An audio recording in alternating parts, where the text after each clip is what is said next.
네, 오늘은 히브리서 12장 18절부터 24절까지의 말씀을 읽었는데 이 말씀을 하시는 이유가 무엇인가를 우리가 먼저 생각을 해야 돼요. 그냥 읽으면은 이 말씀을 통해서 우리에게 주고자 하시는 메시지가 무엇인지를 깨닫지를 못하죠.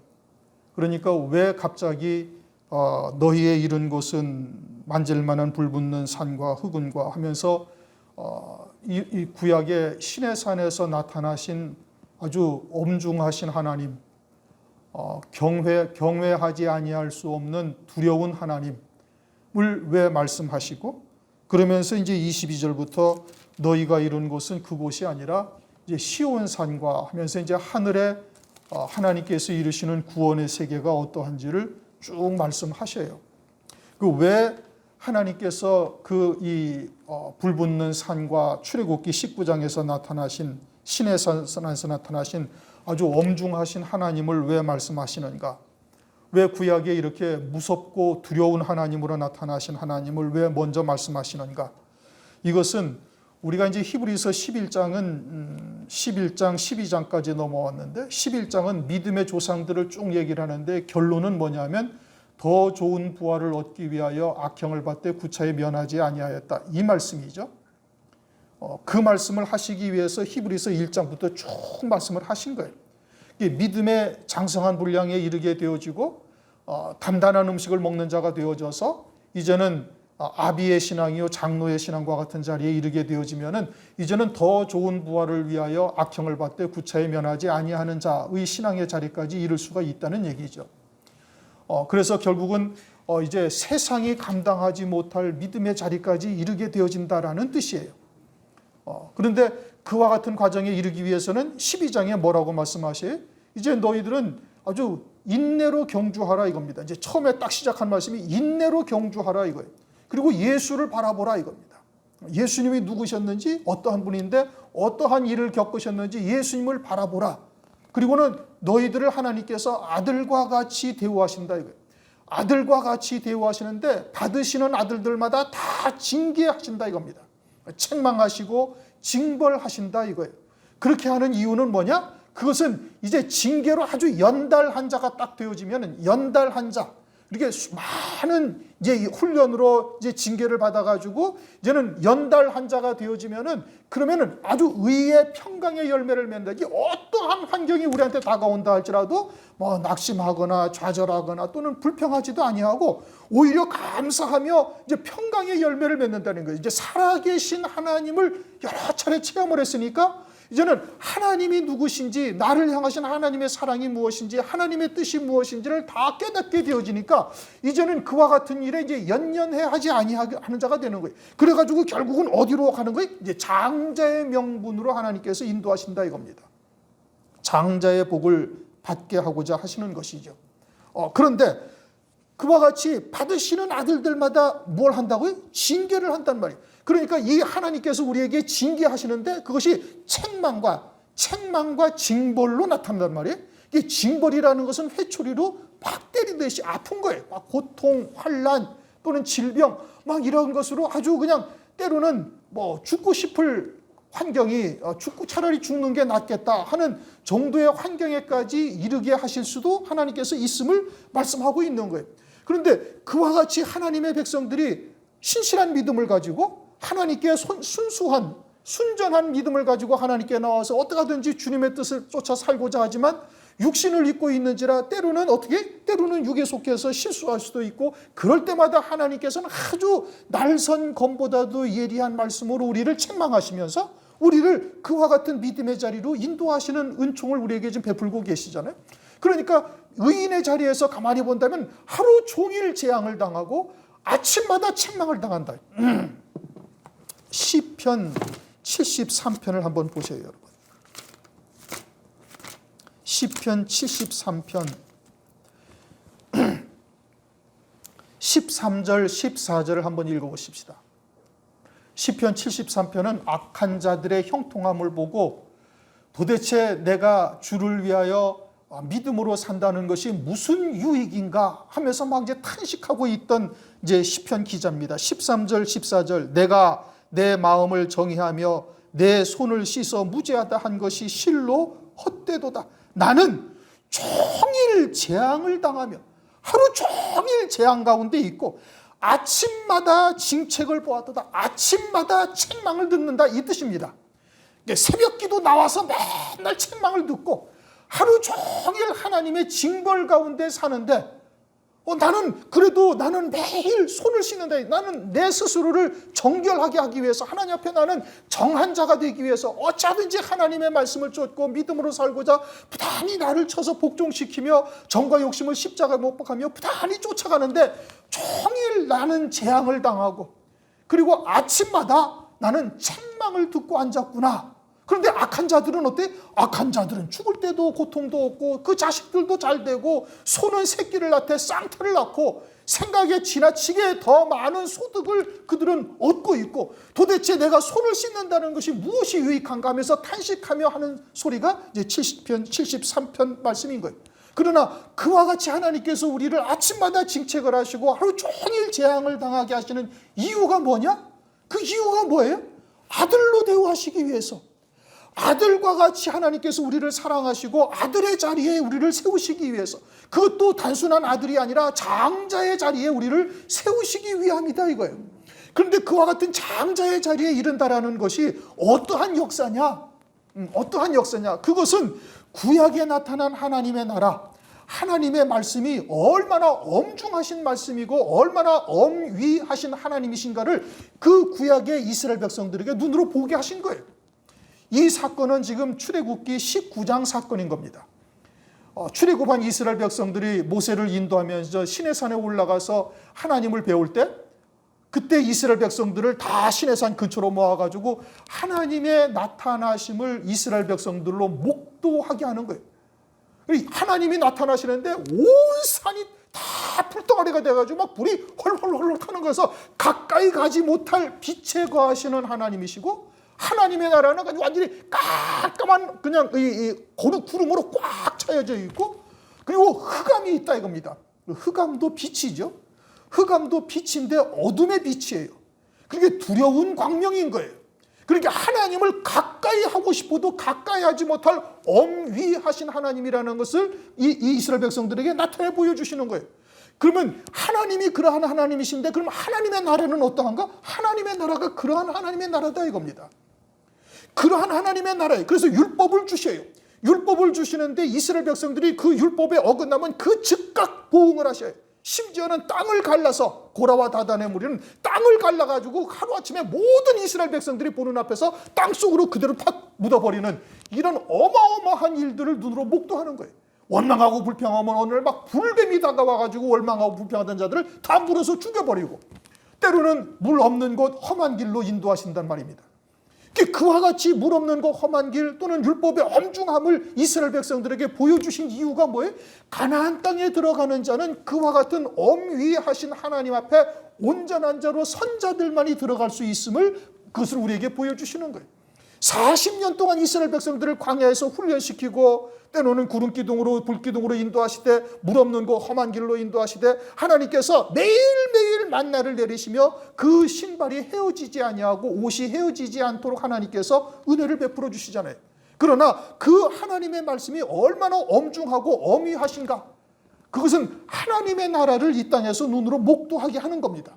그러니까 하나님의 나라가 그렇게 간단하고 호락호락한 나라가 아닌 거예요. 그런데 오늘날 하나님의 나라를 어떻게 표현하는 줄 아십니까? 좋으신 하나님이다, 이거예요. 이 말씀의 뉘앙스가 상당히 반하나님적인 겁니다. 아주 마귀적인 말이에요. 그냥 하나님은 좋으신 하나님, 그러니까 우리가 어떻게 해도 하나님께서는 용서하시고 은혜를 베푸시고 사랑하시는 하나님이다라는 뜻이에요. 그러니까 하나님의 나라가, 장차 우리가 가게 될 하나님의 나라가 그러한 나라라고 그저 어렴풋하게 막연하게 그렇게만 알도록 인식시키시는 단어란 말이에요. 아주 이게 문제가 심각한 단어인데 대부분의 목사들이 다 그와 같은 말을 다 그냥 기도할 때마다 좋으신 하나님. 그러니까 우리의 행위에 어떠함에 상관없이 하나님은 그저 우리를 사랑하시고 그저 우리에게 은혜를 베푸시고 그저 만사가 좋은 곳으로 저쪽으로만 인도하시는 그와 같은 하나님이시다 라고 인식하게 만들어 버리는 거예요. 그러니 성경에서 나타나신 하나님, 구약의 신의 산에서 나타나신 이 어미하신 하나님, 아주 가까이 하기도 두려운 이와 같은 하나님이라는 것을 전혀 생각지 못하게 만들어 버리는 겁니다. 그냥 하나님은 무조건적인 사랑이다. 절대 하나님은 무조건적인 사랑이 아니셔요. 공의의 심판을 하시는 하나님인데, 그 공의가 어떠한 공의냐면 아주 날선 검보다도 예리한 하나님의 말씀으로 심판하시는 하나님이신 거예요.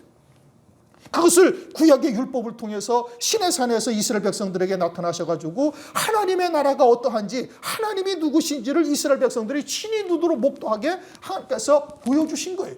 그리고 그것이 하나님의 나라요, 하나님의 법이요, 그것은 보이지 아니하는 하나님의 나라에서도 동일한 하나님의 나라라는 것을 이스라엘 백성들에게 목도하게 하신 거예요. 그러니까 하나님의 나라가 그렇게 호락호락하고 만만한 곳이 아니고 그냥 마냥 좋으신 하나님, 우리가 이 땅에서 그냥 열심히 충성하고 헌신하고 헌금만 많이 하면 가장 복된 자리로 가는 그와 같은 하나님의 나라냐? 천만의 만만입니다, 여러분. 하나님의 나라는 절대 그렇게 호락호락한 나라가 아닌 거예요. 그러니까 하나님의 말씀이 어렵고 힘든 거예요. 하나님의 지혜가 임하지 아니하면 도저히 볼 수 없는 하나님의 나라인 거예요. 히브리서가 그렇게 간단한 곳입니까? 아니에요. 아니면 마태복음이 그렇게 간단합니까? 천만의 만만의 말씀이에요.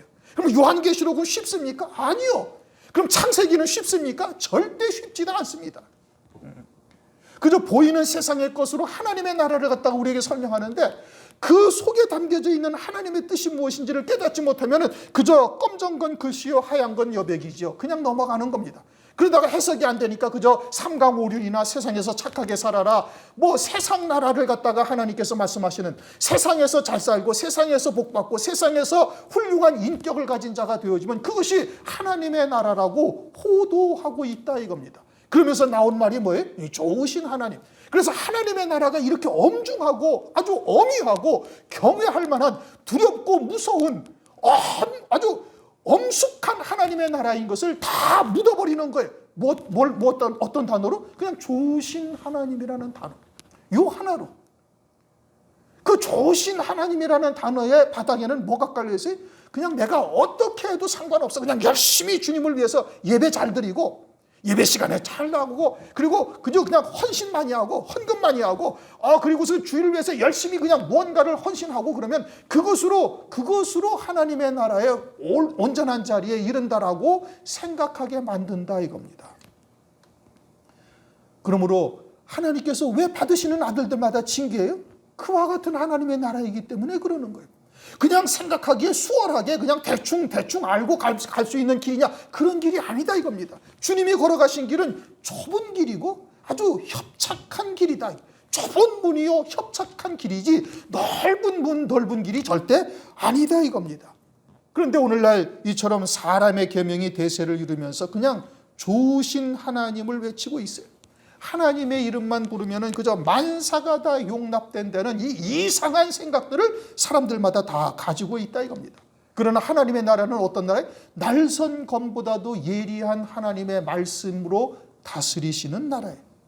사랑이죠. 그러나 공의가 동반된 사랑이에요. 엄중하신 하나님의 말씀으로 심판되고 그 엄중하신 하나님의 말씀에 의한 열매만이 영생의 열매가 되는 그와 같은 곳이다 이겁니다. 그러니 장자의 자리, 그리스도와 함께한 후사, 첫째 부활이라는 이 어마어마한 영광에 이른다는 것이 얼마나 엄중하고 공의로운 하나님이 이루어 가시는 것인지를 우리가 깨달아야 된다 이겁니다. 그런다면은 이와 같이 아주 징계로 연달된 자가 의의 평강을 맺고 그들이 장자의 명분을 얻게 되어지고 받으시는 아들들마다 왜 하나님께서 징계하시는지를 우리가 알 수가 있는 거예요. 그러면 우리가 지금 형제에 겪고 있는 여러 가지 어려움, 고난을 어떻게 해야 되는 거예요? 감사할 수가 있죠. 감사할 수가 있는 거예요. 그것을 믿고 그 하나님의 약속의 말씀을 믿고 그 과거에 나타나셨던 이스라엘에 나타나셨던 그 하나님이 어떠한 하나님이신 것을 깨닫게 되어지면 오히려 우리가 이 땅에서 그와 같이 우리의 죄와 허물들을 다 씻어버리게 하셔서 하나님의 나라에 이를 때 생명의 부활로 나오게 하시는 이 하나님의 역사를 깨닫고 오히려 감사하는 거예요. 고난을 받을 때 도리어 감사할 수가 있는 거예요. 이것이 나로 하여금 정결케 하시는 하나님의 은혜로구나. 이것이 나로 하여금 장자의 명분을 이루게 하시는 하나님의 역사로구나 라고 깨닫고 도리어 감사하며 하나님께 찬송 드릴 수 있는 영광의 자리라는 것을 깨달을 수가 있다 이겁니다. 그것이 지금 18절부터 나오신 하나님의 말씀이 그거예요. 왜 갑자기 이 말씀을 하셨을까? 지금 이 말씀을 하시는 배경이 뭐예요? 아들 받으시는 아들들마다 징계하느니라. 너희가 경주를 하되 인내로서 경주를 하고 예수 그리스도를 바라보라 이거예요. 그 참으신 예수를 받으신 너희가 깊이 생각하라 이거예요. 그리고 너희들은 아들로 대우하시는데 하나님께서 받으시는 아들들마다 다 징계한다 이거예요. 책망과 징계를 하는 거예요. 시편 73편 기자는 뭐라고 그랬어요? 하루 종일 재앙 중에 있고 아침마다 책망을 듣고 앉아있다 이거예요. 나는 주님에게 더 가까이 가고 싶은데 나는 하나님의 은혜를 생각해서 이제는 내가 정말 주님대로 주님처럼 정말 말씀을 믿는 믿음으로만 살고자 아침부터 다짐하며 쫓아가고 있는데 왜 내게는 이와 같은 고난의 연속이고 왜 나는 하나님께서 기도하는데 응답도 없고 저 악한 자들은 그냥 대충 사는 자들은 왜 저렇게 잘 되고 형통하고 자기들이 생각한 것보다 더 큰 소득을 하나님께서 왜 허용하시는가에 대한 답변이다 이겁니다. 우리가 잊지 않아야 되는 거예요. 왜 우리는 교회가 그냥 지하실 바닥을 벗어나지를 못하고 그저 10명도 겨우겨우 채워가지고 왜 이와 같은 신앙생활을 할 수밖에 없게 하나님께서 해가시는가? 타지시는 겁니다. 연단하시는 겁니다. 요단강 앞에 선 제사장과 같은 자리에까지 이르게 하시기 위해서 40년 동안 광야길을 험한 길을 갖다가 걷게 하시는 이유가 거기에 있는 거예요. 그러면 우리는 그것을 어떻게 받아들여야 되는가? 비교적 박탈감을 가지면은 그거는 안 되는 겁니다. 남들을 볼 필요가 전혀 없어요. 그냥 나와 하나님과 나와의 관계예요.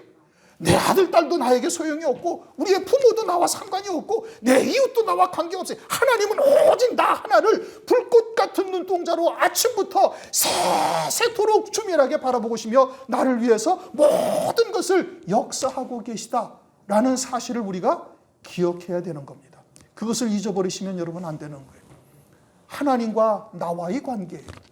각자 하나님 앞에 우리가 다 서 있다라는 것을 잊어서는 아니 되는 겁니다. 18절 너희의 이른 곳은 만질만한 불붙는 산과 흑운과 흑암과 폭풍과 너희의 이른 곳이라는 것은 지금 우리들을 말하는 겁니다. 너희는 제자들이죠.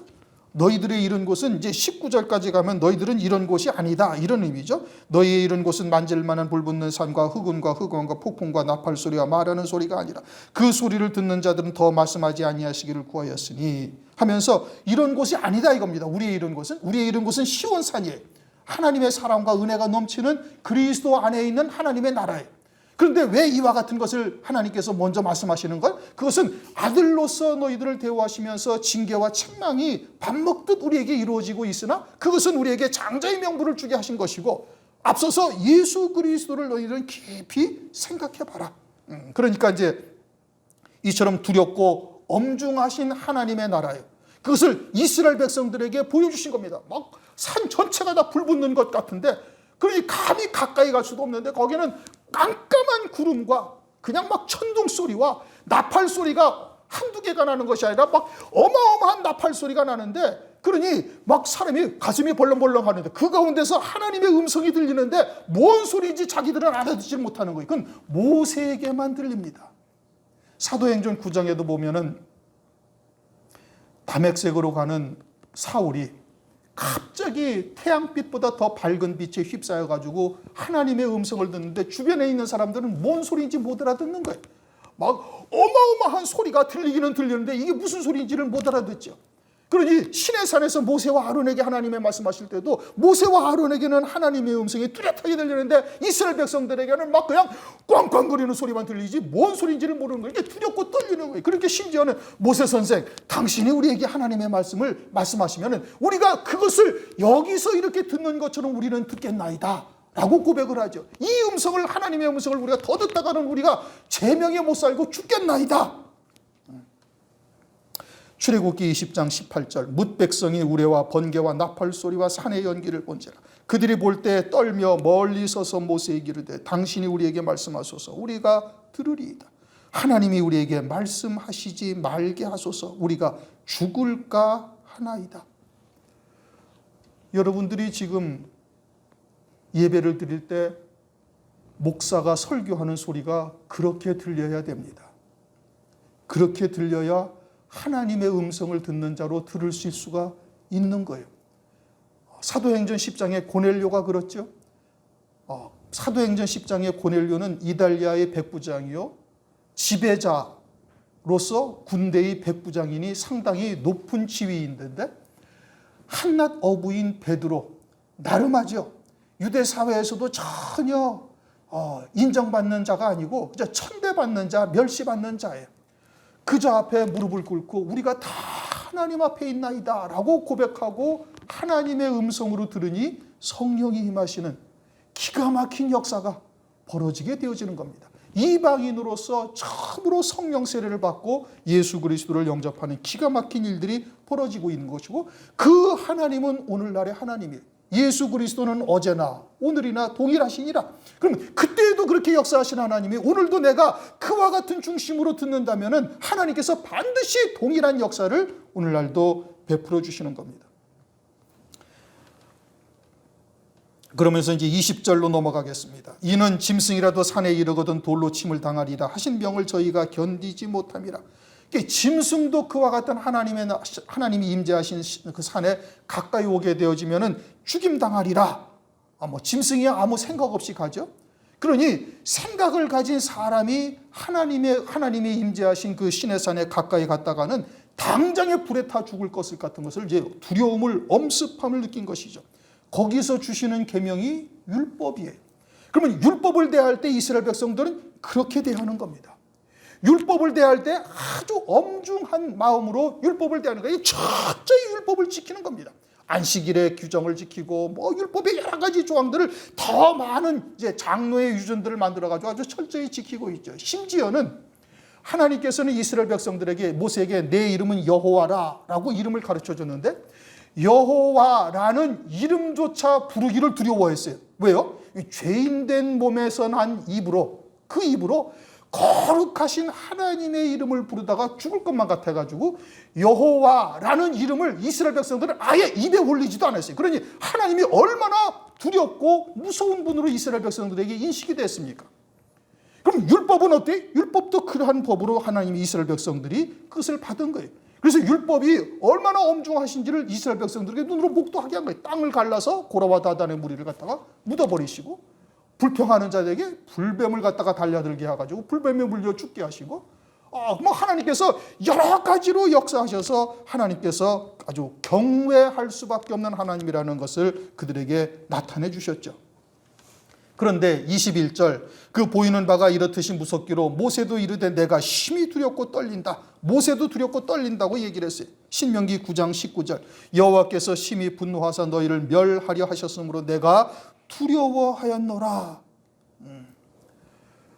그러니 구약에 나타나신 하나님, 그것은 하나님의 말씀이 얼마나 엄중하신가, 또 하나님의 나라가 어떠한 나라인가를 이스라엘 백성들의 눈으로 보여주신 것이고, 장차 우리가 돌아갈 하나님의 나라도 또한 그러한 하나님의 나라인 것을 우리에게 말씀하시고 있는 겁니다. 그러니 하늘에 예비하신 기업, 그것도 아들의 자리요 더해서 장자의 명분에까지 이른다라는 것이 얼마나 그 길이 좁고 협착한 길인지를 우리가 잘 알아야 되는 것이고, 그에 이르게 하기 위해서 하나님께서는 받으시는 아들들마다 다 징계하신다 이겁니다. 그런데 오늘날 하나님을 어떻게 한다고요? 그냥 마냥 좋으신 하나님이다라는 이름으로 다 포장을 해버려서 이러한 하나님의 나라를 전혀 알지를 못하는 거예요. 22절, 그러나 너희의 이른 곳은, 이제 오늘날 우리들에게 말씀하시는 것이죠. 예수 그리스도 안에서 구원받은 우리인 겁니다. 그런데 우리가 이른 곳은 그러한 곳이 아니다, 이런 뜻이죠. 왜냐? 이제는 새 언약이신 그리스도 안에서 우리가 이른 곳은 시온산이요, 이제 쭉 말씀하시는 새 예루살렘 성과 장자들의 총회와 또는 교회와 온전케 하신 의인의 영들이 있는 곳이다 라고 말씀하셔요. 그러면 구약에 왜 하나님께서 이렇게 나타나셨는가? 그것은 하나님의 말씀의 엄중하심을 통해서 철저히 하나님의 의로만 세워져야 할 것을 나타내신 겁니다. 하나님의 나라가 대충 어설프게 그냥 갈 수 있는 그와 같은 곳이 아니다 이겁니다. 그래서 이제 오늘 상고하지는 않지만 26절을 보면 또 이렇게 말씀합니다. 26절 한번 읽어보십시다. 그때는 그 소리가 땅을 진동하였거니와 이제는 약속하여 가라사대 내가 또 한 번 땅만 아니라 하늘도 진동하리라. 하늘나라에서도 잘못 세워진 것들을 하나님께서 다 흔들어서 무너뜨리시겠다 이겁니다.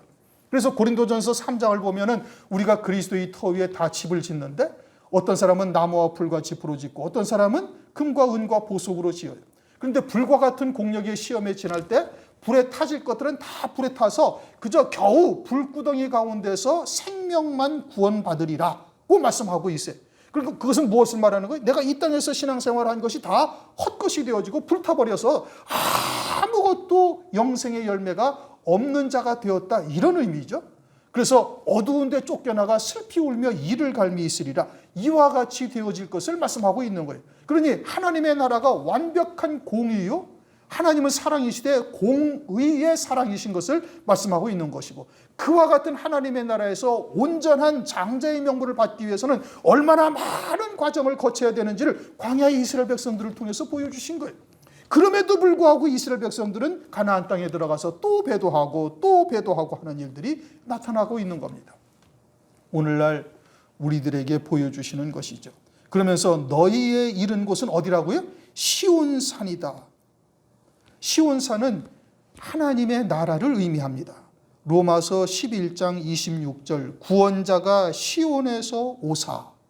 그럼 그리스도께서 어디서 오셨다고요? 시온에서 오셨다면 그럼 시온이 어디라는 거예요? 하나님의 나라다 이겁니다.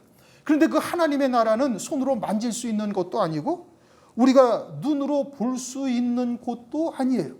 그러나 그 하나님의 나라가 실존한다라는 것을 광야의 이스라엘 백성들에게 나타내신 거예요. 그리고 부활하신 주님께서 신령한 몸으로 그 영원한 하나님의 나라가 실존한다라는 것을 40여일 동안 제자들에게 나타나셔서 보여주신 것이고 그 하나님의 나라가 어떠한 나라라는 것을 구약의 이스라엘 백성들 가나안 이 광야에 있는 이스라엘 백성들에게 보여주셨다 이겁니다. 그래 너희가 그러면서 말씀하시기를 너희가 어떻게 했다? 이른 곳은 시온산이다 이런 말씀이죠.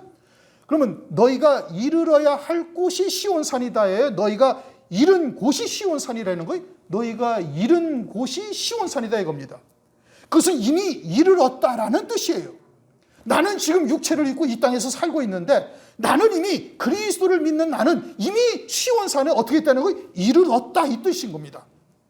다른 말씀을 볼까요? 골로새서 1장 13절 그가 우리를 흑암의 권세에서 건져내사 그의 사랑의 아들의 나라로 옮기셨으니 나는 지금 1900 몇 년도에 이 땅에 육체로 보내심을 받아서 아직 살고 있는데 주님께서는 나를 이미 그의 사랑의 아들의 나라로 옮기셨으니 이미 옮기셨다는 거예요.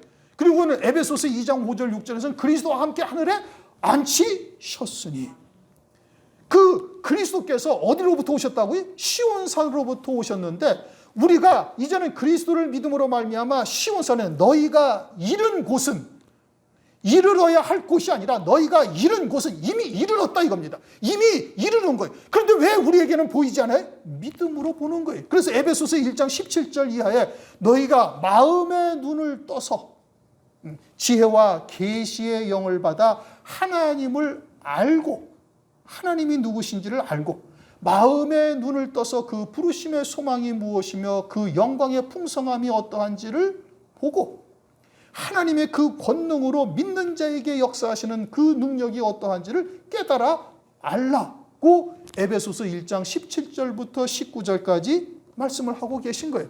그러니 그 세계는 믿음의 눈으로 보는 겁니다. 마음의 눈으로 보는 거예요. 영 안으로 보는 거예요. 그러니 성경에 기록된 하나님의 말씀을 성령으로 우리에게 감동케 하셔서 그 말씀에 우리에게 확신케 하는 겁니다. 믿음으로 받게 하시는 거예요. 예수는 2000년 전에 십자가 위에서 죽임당하셨는데 그분이 십자가에서 죽임당하셨다는 것이 사진으로 나와 있어요? 신문 기록에 나와 있어요? 없어요. 인정할 만한 아무런 공적인 그런 증서가 없다 이거예요. 그런데도 우리는 그것을 믿는 거예요. 심지어는 그것을 믿되 자기의 육신의 목숨까지 버려버리는 거예요. 세상의 것들을 갖다가 포기할 뿐만 아니라 육신의 목숨까지도 버릴 수 있는 거예요. 그것을 어떻게 그와 같은 것이 우리에게 임하는 거예요? 믿음으로 임하는 거예요. 믿음으로 보는 거예요. 그리스도 안에서 믿음의 눈으로 그와 같은 세계를 보는 자는 세상이 감당하지 못할 믿음의 자리에까지 이르게 되어지는 겁니다. 그 하나님의 나라가 실제 존재한다라는 것을 구약의 이스라엘 백성들에게 낱낱이 체험하게 하신 거예요. 광야길은 우리에게 다시 걸어가게 하지 않습니다. 다시 우리를 갖다가 애굽의 종으로 팔았다가 다시 또 유월절 양으로 출애굽을 시키고 또 광야 40년을 건너게 하시고 요단강을 건너게 하시고 또 광야길을 건너게 하시고 가나안 땅을 들어가게 하시느냐, 그런 일이 두 번 다시 있지 아니하는 거예요. 그러면서 그것을 성경에 기록해 놓으시고 그렇게 살아계신 하나님의 역사를 체험한 것을 성경에 기록하셨으니, 그러니 너희는 어떻게 하는 거예요? 너희는 믿음으로 살으라 이겁니다. 네가 본고로 믿느냐? 보지 못하고 믿는 자가 복되도다. 그러니 믿음으로 성령께서 우리에게 감동시키실 때 그의 믿음으로 하나 되어지는 거예요. 그렇게 믿음으로 하나가 되어진 자가 되어지면 시온산에 이른 자가, 너희의 이른 곳은 시온산인데 사랑의 아들의 나라로 옮기셨는데 그 옮기심을 받은 자에게는 하나님의 나라에서 이루시는 구원의 세계가 보이는 거예요. 창세로부터 이루시는 하나님의 구원의 세계가 창세기의 말씀을 통해서 그것을 깨달아지게 하시는 거예요.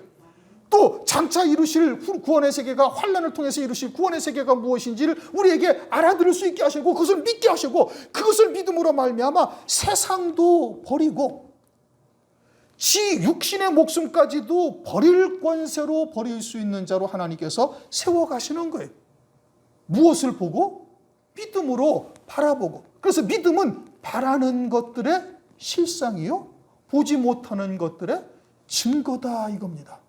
내게 믿음이 있다는 것은 하나님의 나라에 그 실상이 있다는, 실존하는 하나님의 나라에 그 영광이 내게 실존하고 있으니까 그것을 내게 성령으로 내게 깨닫게 하시고 믿음으로 받게 하시고, 그리고 그 말씀에 붙들려서 끌려가며 그 하나님의 뜻을 이루어 가신다 이겁니다.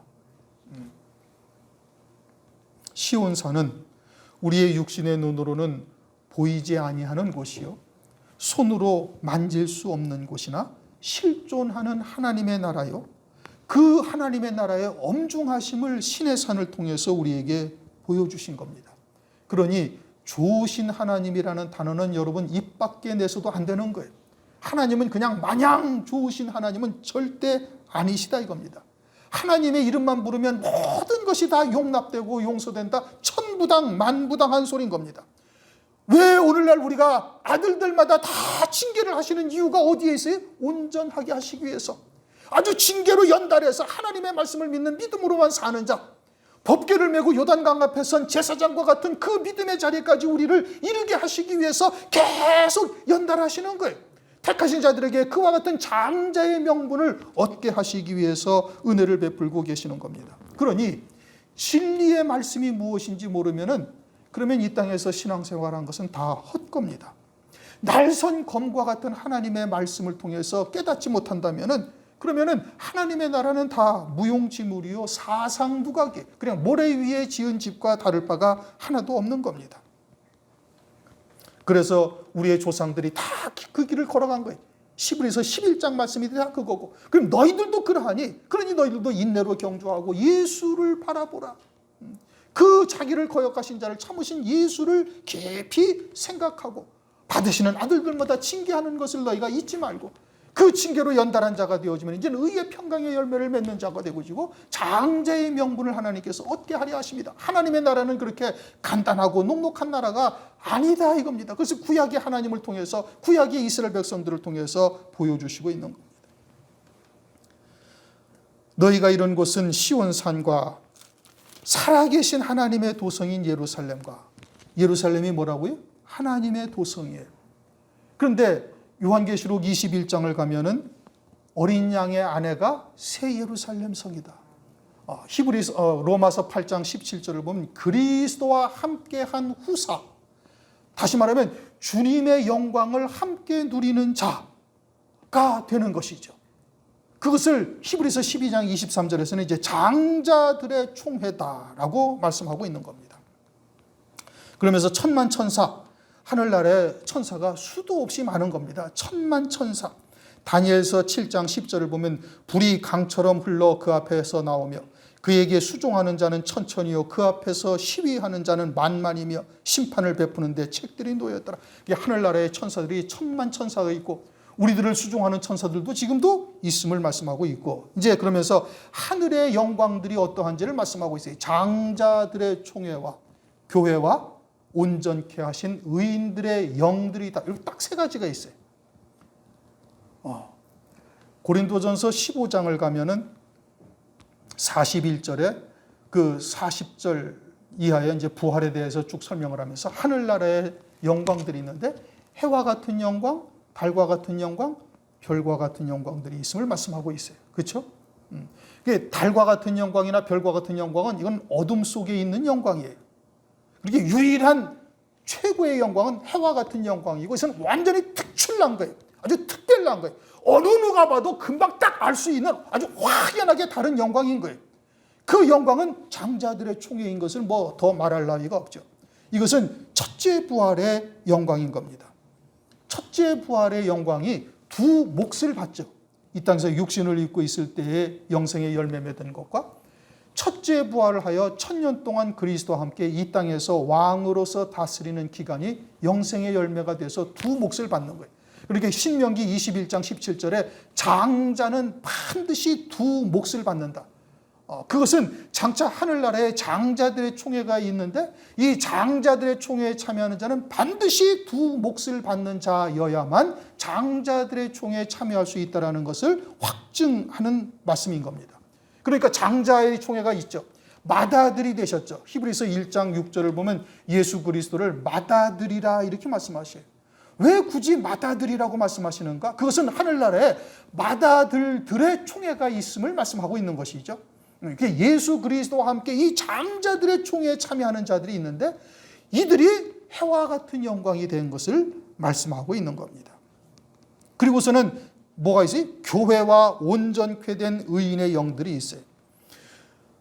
교회라는 의미는 원어적인 의미는 불러낸 자들이라는 뜻입니다. 그리고서는 이제 온전케 된 의인의 영들이 있는데 이 교회라는 단어와 의인의 영들을 함께 살펴봐야 돼요. 여기서 온전케 된 의인의 영들이라는 것은 멜기세덱의 구원을 받아서 구원받은 자들, 다시 말하면 창세기 3장의 가죽옷의 구원을 받은 자요, 산자, 이 땅에 아들의 영으로서 보내심을 받은 자들을 말하고 있는 겁니다. 그러나 이 땅에서 영생의 열매를 맺지 못한 자들이에요. 고린도전서 5장 5절에 이렇게 말씀하시죠. 이런 자를 사단에게 내어주었으니 이는 육신은 멸하고 영은 주 예수의 날에 구원을 얻게 하려 함이라. 일반적으로 대부분 하나님의 나라를 천당 아니면 지옥이라고 다 알고 있죠. 하나님의 나라가 보이질 아니하니까 하늘에서 이루시는 구원의 세계가 무엇인지를 깨닫지 못하고 있는 자들은 그냥 천당 지옥밖에 몰라요. 가죽옷의 구원 산자가 무엇인지도 모르죠. 그러니까 고린도전서 5장 5절 말씀은 완전히 난해구절인 겁니다. 이해할 수가 없는 거예요. 자기 아비의 첩과 간통을 한 자를 사탄에게 내어주었고 그래서 그는 육신은 멸하고 주 예수의 날, 이것은 이제 하나님의 심판의 때죠. 그때 그 영은 구원받게 한다라는 것은 그 영이 산자가 되었음을 말하고 있는 겁니다. 우리가 이제 이미 요한계시록을 상고했으니까 요한계시록 20장을 보면은 그와 같은 새 예루살렘 성 첫째 부활의 영광에 대해서 말씀하시면서 그 뒤에 백보자의 심판을 말씀하시되 바다와 음부와 사망이 백보자의 심판 때 죽은 자를 내어주고 라고 하는 절이 있습니다. 계시록 20장 한 14절 15절쯤 가면은 그 말씀을 하여 바다도 죽은 자를 내어주고 음부와 사망도 죽은 자를 내어주는 거예요. 음부에 간 자는 누구죠? 누가복음 16장에 호화로에 연락하던 부자가 아브라함을 아버지 아브라함이여, 아브라함도 내 아들아. 그런데 그가 어디로 갔어요? 음부에 갔어요. 하나님의 자녀임에도 이 땅에서 영생의 열매를 맺지 못하고 오직 육신을 위해서 사는 자 가는 곳이 음부에. 사망은 죄의 값을 해결하지 못한 자예요. 다시 말하면 하나님의 자녀로 산자로 이 땅에 보내심을 받았는데 그런데 예수를 그리스도로 영접지 아니함으로 죄의 문제가 해결되지 아니한 거예요. 발을 씻지 못한 것이죠. 그러니까 그도 사망. 바다는 알고도 죄를 짓고 있는 자예요. 죄 가운데서 벗어나지 못하고 있는 자, 죄악의 바다죠. 그러니까 바다와 사망과 음부에 떨어진 자들은 이 땅에서 아무런 영생의 열매가 없어요. 하나님께서 이 땅에 산자로서 예수 그리스도의 피로 말미암아 구원받은 산자로서 이 땅에 보내심을 받았는데, 그런데 그 하나님의 은혜에 합당한 열매를 하나도 맺지 못한 자가 되어졌으니 그들은 영생의 열매가 없어요. 그러니까 이 땅에서 신앙생활을 한 것이 다 헛것이 되어졌음을 말씀하고 있는 겁니다. 그런 자들을 하나님께서 이와 같이 이제 심판의 날 구원은 받는데 영생의 열매가 없으니 그저 생명구원만 받는 자들인 것을 말하고 있죠. 베드로전서 3장 18절 이하에도 노아의 때를 말씀하시면서 옥에 있는 영들에게 복음이 전파되었다라고 말씀하시고, 그 옥에 있는 영들이 누구냐면 노아의 홍수에 다 멸망당한 자들인 것을 말씀하고 있습니다. 하나님의 자녀이되 홍수에 멸망당한 자, 노아가 그와 같은 홍수 심판이 있음을 증거하고 있음에도 그러한 말씀을 듣지 아니하고 육신에 먹을 것, 입을 것, 마실 것에 취해서 그것만을 위하여 살던 자들이 홍수물에 다 빠져 죽었는데, 이와 같은 자들을 옥에 있는 영들이라 말씀하시고 그들에게도 하나님께서 구원의 복음이 전파되었음을 말씀하고 있죠. 그래서 베드로전서 4장 6절에 이렇게 말씀하셔요. 이를 위하여 죽은 자들에게도 복음이 전파되었으니 이는 육체로는 사람처럼 심판을 받으나 영으로는 하나님처럼 살게 하려 함이니라. 그래서 그들도 역시 마찬가지로 고린도전서 5장 5절의 말씀과 같이 이 땅에서 육체로 사는 모든 신앙생활하는 것은 다 헛것이지만 영은 구원받은 자이니 생명구원을 받게 되어질 것을 말씀하고 있는 겁니다. 이게 온전케 된 의인들의 영들이란 뜻이에요. 그럼 교회는 뭐냐? 교회는 그와 같이 산자들이 이 땅에서 하나님을 믿고 영생의 열매를 맺은 자들이에요. 믿음으로 열매를 맺었죠. 그러나 육신을 입고 사는 동안 영생의 열매를 맺었는데 그것은 그저 어쩌다 영생의 열매를 맺은 것이죠. 그래서 해와 같은 영광, 달과 같은 영광, 별과 같은 영광이 있다라고 고린도전서 15장에 말씀하시는데, 별과 같은 영광이 수도 없이 많이 있죠. 그저 별의 별과 별의 영광이 각각 다르다. 별의 밝기가 천차만별이죠. 그처럼 하늘나라에서 대부분의 그리스도인들은 다 별과 같은 영광에 해당되어지는 자들이 되는 겁니다. 달과 같은 영광은 이제 혈육의 몸으로 재림하실 그리스도를 맞이한 휴거된 백성들이, 예비처 성도들이죠. 그들은 이제 마귀가 지옥의 무저갱에 들어가 있으니 그들은 1000년 동안 죽음이 없이, 질병과 고통이 없이 1000년 동안 그리스도의 다스리심을 받으면서 이 땅에서 영생의 열매를 맺게 되어지는데, 이제 그것이 그들이 달과 같은 영광에 해당되어지는 자들이죠. 그들이 다 교회에 해당하는 자들인 겁니다. 불러낸 자들이다. 세상과 구별되어져서 하나님의 말씀을 쫓아 이 땅에서 믿음으로 열매 맺은 대로 영광을 누리는 자들인 것을 말하고 있습니다. 그리고서는 그렇게 이제 하늘나라에서는 장자들의 총회가 있고 교회가 있고 그 다음에 구원받은 영들이 있는 겁니다. 그 다음 만민의 심판자이신 하나님, 심판은 산자들에 대한 심판인 겁니다. 즉 가룟 유다와 같이 죽은 자요 마귀의 자식들은 심판하지 않습니다. 그들은 이미 심판받은 자들이고 백보자의 심판 때 받을 때에 그들은 무저갱에서 그대로 지옥으로 그냥 그대로 미끄러지듯 떨어지는 자들이 되어지는 것이죠. 그래서 마태복음 4장을 보면은 마귀가 주는 돌을 주님께서 떡으로 만들지 아니하셔요. 그것은 의미가 뭐냐면 마귀의 자식들은 주님께서 양식을 삼으시지 않는다, 이런 의미인 겁니다. 그러니까 하나님의 자녀들, 자기 백성들이 따로 있어요. 빛과 어둠을 나누시죠.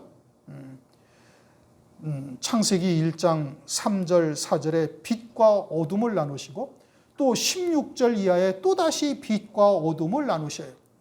그래서 큰 광명과 작은 광명으로 이제 비추게 하시는데, 이게 빛과 어둠을 나누시는데 처음에 빛과 어둠을 나누시는 것은 하나님의 생명을 가진 자와 생명이 없는 자들을 말하는 겁니다. 그들은 이미 그리스도 안에서 구원받은 자들이요, 자기 백성들이요, 미리 아신 자들이요, 목욕한 자들이 되는 것이죠. 그들만이 심판의 대상인 겁니다. 하나님의 은혜를 받은 자들에게 그 은혜에 합당한 믿음의 열매를 맺었는지를 심판하시죠. 그런데 오늘날 이와 같은 하나님의 엄중하신 심판을 별로 믿지 않습니다. 그러나 히브리서 9장 20절, 한 번 죽는 것은 사람에게 정하신 것이요 그 후에는 반드시 심판이 있다라는 것을 말씀하시고, 그 심판은 날선 어떤 검보다도 예리한 하나님의 말씀으로 심판을 하시는데, 그 심판에 걸리는 자들은 다 이제 그와 같이 어둠 속에서 쫓겨나가서 슬피 울며 이를 갈미 있게 되는 것이죠. 그러므로 하나님께서 광야의 이스라엘 백성들에게 보여주신 하나님의 나라는 엄중하신 하나님의 나라가 실존하고 있음을 우리에게 보여주시고 있는 겁니다. 그리고 그 하나님의 나라에 이른다는 것이 결코 간단한 일이 아니고 그저 얼렁뚱땅 대충 들어갈 수 있는 곳이 절대 아니다 이겁니다. 그러므로 그와 같은 영광의 자리에 이르기 위해서는 이 땅에서 받으시는 아들들마다 징계하시고 채찍질하신다라는 이와 같은 것을 우리가 기억하고 있어야 되겠죠. 24절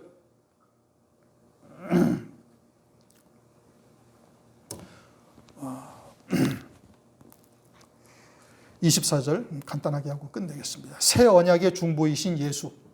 새 언약, 옛 언약은 뭐죠? 율법. 새 언약은 복음과 진리. 그런데 첫 번째 십계명의 돌파는 모세가 깨뜨렸죠. 그것을 통해서 하나님께서 새 언약이 있을 것을 이미 모세 율법을 주실 때 이미 하나님께서 계시하고 있는 바인 겁니다. 그래서 에레미야 31장 31절 이하에 새 언약이 있을 것을 말씀하시고 그것을 히브리서 8장 8절에서 10절까지 말씀하셔요. 저희를 허물하여 이르렀을 때 주께서 가라사대 볼지어다 날이 이르리니 내가 이스라엘 집과 유다 집으로 새 언약을 세우리라. 주께서 가라사대 내가 저희 열조들의 손을 잡고 애굽 땅에서 인도하여 듣는 날에 저희와 세운 언약과 같지 아니하도다. 저희는 내 언약 안에 머물러 있지 아니하므로 내가 저희를 돌아보지 아니하였느니라. 또 주께서 가라사대 그날 후에 내가 이스라엘 집으로 세울 언약이 이것이니 내 법을 저희 생각에 두고 저희 마음에 이것을 기록하리라. 나는 저희에게 하나님이 되고 저희는 내게 백성이 되리라. 이 말씀이 히브리서 8장 8절에서 10절까지 말씀이지만 에레미야 31장 31절에서 33절까지 기록된 말씀을 바울이 그대로 인용해가지고 히브리서 8장에서 말씀하신 겁니다. 그러니까 구약에 이미 새 언약으로 우리에게 언약을 하신 하나님이신 것을 알 수가 있어요. 그러면서 그 새 언약의 중보라는 것은 새 언약, 다시 말하면 이제는 그리스도를 믿는 자에게 성령이 임하셔서 하나님의 말씀, 하나님의 뜻을 깨닫게 하시고 그것이고 그 마음에 신비에 새기셔서 그 말씀으로 가르치시고 생각나게 하시고 그 말씀에 붙들려 사는 자가 되게 하신다 이겁니다. 그들에게 하나님께서 주님께서 언약의 중보가 되신다. 중보가 되신다는 것은 그 언약의 말씀이 이루어지기까지 계속해서 하나님의 보좌 우편에서 우리를 위해서 기도하신다 이 뜻인 겁니다.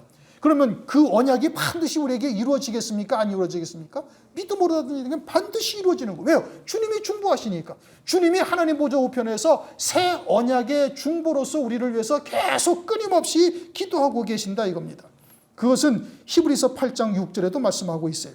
그러나 이제 그가 더 아름다운 직분을 얻으셨으니 이는 더 좋은 언약으로 세우신 더 좋은 언약의 중보시라. 그러니 믿음으로 받는 자들에게는 반드시 이루어지는 겁니다. 율법의 1.1획도 떨어지지 아니하고 반드시 이루리라. 사람들의 생각이 이루어지는 것이 아니라 하나님의 뜻이 이루어지는 겁니다. 그러므로 믿음으로 사는 자, 의인은 오직 믿음으로 살리라. 믿음으로 사는 자에게 아버지께서 그 뜻을 이루시는 겁니다. 그러면서 아벨의 피보다 더 낫게 말하는 뿌린 피니라. 아벨의 피라는 것은 아벨은 순교자죠. 아벨의 피라는 것은 그렇게 자기를 구원하는 피가 된 것이고 예수 그리스도의 피는 자기 모든 백성들을 구원하는 피가 된 거예요. 그러니까 아벨의 피보다 더 낫게 말하는 뿌리는 피다. 그래서 하나님의 보좌를 시은좌라고 얘기해요. 시은좌, 한자어죠. 항상 하나님의 은혜를 베푸시는 그와 같은 하나님의 보좌라는 뜻이죠. 그렇게 자기 모든 백성들을 위해서 뿌리신 피다. 무엇을 위해서? 장자의 명분을 우리에게 이루시기 위해서 뿌리신 피다. 그러니 그러한 하나님의 은혜를 우리가 거역해서는 아니 된다 이겁니다. 장차 하늘도 진동하는 것이 반드시 있음을 말씀하고 있죠. 하늘나라에서 이 땅에서 다 자기들 나름대로 헌신했다, 교회를 위해서 충성했다, 하나님의 나라를 위해서 열심을 냈다라고 이야기를 하지만 하늘나라에서 하나님께서 영존할 것들을 위해서 한 번 또 하늘도 흔들으시라고 말씀하고 있어요. 그것은 날선 어떤 검보다도 예리한 하나님의 말씀을 쫓아 이 땅에서 하나님의 아들로서 대우하시는 그와 같은 징계를 통해서 온전함에 이르지 아니한 자들의 것은 다 무너지게 되어질 것을 말씀하고 있는 겁니다. 그러므로 오늘날 우리가 그와 같은 하나님의 징계 안에 있는가? 우리는 종일 징계를 당하며 아침마다 징책을 받는도다 라고 한다면 그건 하나님께 감사하며 찬송해야 되는 겁니다. 왜냐? 하나님의 사랑을 우리에게서 아직 거두지 아니하셨다라는 증거입니다. 하나님이 사랑을 거두셨으면 그냥 내어버려 두십니다. 그러나 그러지 아니하고 조금만 벗어나면 회초리로 얻어맞고 또는 하나님의 말씀을 통해서 그와 같이 마음에 찔림을 받게 되어진다면 그것은 하나님께서 여전히 우리를 사랑하고 계시다는 증거예요. 그러면 감사하시길 바랍니다. 그리고 하나님의 온전하신 뜻을 이루시기 위해서 부단히 말씀을 쫓아 달려가시기를 주님의 이름으로 축원합니다. 기도합니다.